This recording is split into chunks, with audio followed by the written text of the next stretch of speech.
নহয় ধুবুৰীৰ গৌৰীপুৰত ওলাইছে জাকে জাকে উট চাবলৈ গৌৰীপুৰত ৰাইজৰ হেতা ওপৰা কোনে ধুবুৰীৰ গৌৰীপুৰলৈ আনিলে 14টাকৈ উট বাংলাদেশলৈ প্ৰেৰণ কৰাৰ পৰিকল্পনা কৰিছিল নেকি উট কেইটা ধুবুৰীৰ গৌৰীপুৰত অথাপ ৰাজস্থানৰ দৰে পৰিৱেশ গৌৰীপুৰত জাকে জাকে উট ওলাইছে এয়া গৌৰীপুৰৰ চাৰালডাঙাৰ MBC ইটাভাটাৰ ফিল্ডৰ ছবি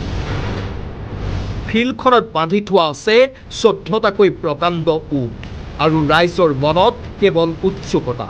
ক'ৰ পৰা আহিল এই উট কেইটা কিন্তু ৰহস্য ফাদিল হ'বলৈ বেছি সময় নালাগে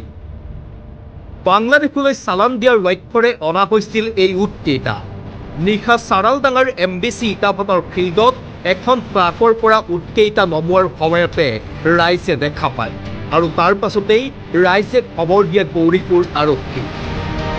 কিন্তু আৰক্ষী অহাৰ উমান পাই ট্ৰাকসহ উট কেইটা এৰি পলায়ন কৰিলে চালকে শুনিলোঁ পুৱাতে যে ইয়াতে বোলে উট মানে আহিছে বহুত কেইটা আমিও চাবলৈ আহিলোঁ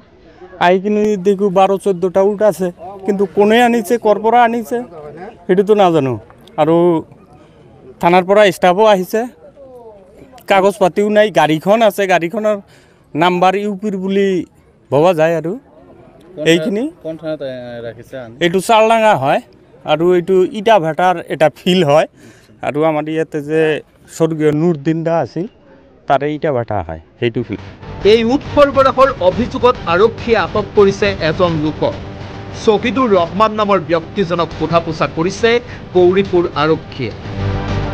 শহীদুৰৰ স্বীকাৰোক্তিৰ ভিত্তিত পোহৰলৈ আহিছে উট সৰবৰাহ চক্ৰৰ মাষ্টাৰ মাইণ্ড এই চক্ৰৰ মাষ্টাৰ মাইণ্ড হৈছে ধুবুৰীৰ কলিমাৰীৰ জাবেদ